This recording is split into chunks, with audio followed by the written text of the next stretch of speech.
Hello guys, welcome to our channel GLT. അപ്പോൾ നമ്മൾ ഇന്ന് നോക്കാൻ പോകുന്നത് എങ്ങനെ നമ്മൾ ഗിയർ സൈക്കിളിൽ ഗിയർ മാറ്റാം.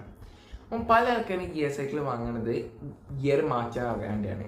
അപ്പോൾ ഗിയർ മാറ്റാൻ അറിയാൻ നമ്മൾ ഗിയർ സൈക്കിളിൽ ഓവറായിട്ട് കളിച്ച് കഴിഞ്ഞാൽ ഗിയർ കേസ് പെട്ടെന്ന് കംപ്ലൈൻ്റ് ആവും. പിന്നെ നിങ്ങൾ നല്ല കോസ്റ്റ് കൊടുത്ത് ഗിയർ കേസൊക്കെ മാറ്റിൻ്റെ അവസ്ഥ വരും.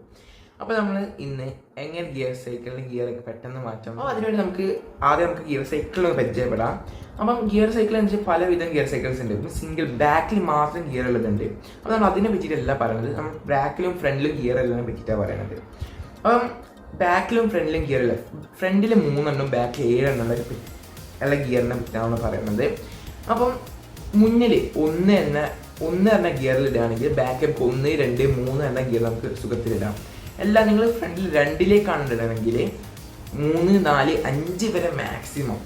പിന്നെ നിങ്ങൾ ഫ്രണ്ടിൽ 3 കൺവേർട്ട് ചെയ്തതിന് ശേഷം മാത്രമേ നിങ്ങൾ ബാക്കിൽ 6, 7 മീൻസ് 5, 6, 7 ആ 3 നിങ്ങൾക്ക് 3ാമത്തെ ഗിയറിൽ സുഖത്തിൽ ഓടിക്കാം.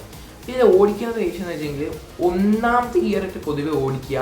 നമ്മളെന്താ പറയുക, ഈ കയറ്റമൊക്കെ കയറുമ്പോൾ സുഖത്തിൽ കയറാൻ വേണ്ടി 1ാമത്തെ ഗിയർ നമ്മൾ ഇടുക. അതേ സമയത്ത് നമ്മൾ 2ാമത്തെ ഗിയർ നമ്മൾ നോർമൽ റോട്ടിൽ കൂടെ മീൻസ് നോർമൽ സൈക്കിൾസ് എങ്ങനെയാണ് പോകുന്നത് അതുമാതിരി പോകാൻ 2ാമത്തെ ഗിയർ ഫ്രണ്ടിലത്തെ കാര്യമായിട്ടോ പറയുന്നത്. അതേപോലെ 3ാമത്തെ ഗിയർ നമ്മൾ ഇറങ്ങുമ്പോൾ ഒക്കെ സുഖത്തിൽ പോകാൻ വേണ്ടിയിട്ടാണ് ഗിയർ ഇടുന്നത്. അപ്പം ഇത്രയുള്ള ഗിയറിൻ്റെ കാര്യം. അപ്പം നിങ്ങൾക്ക് എന്തെങ്കിലും ഡൗട്ട് ഉണ്ടെങ്കിൽ കമൻറ്റ് ചെയ്യുക.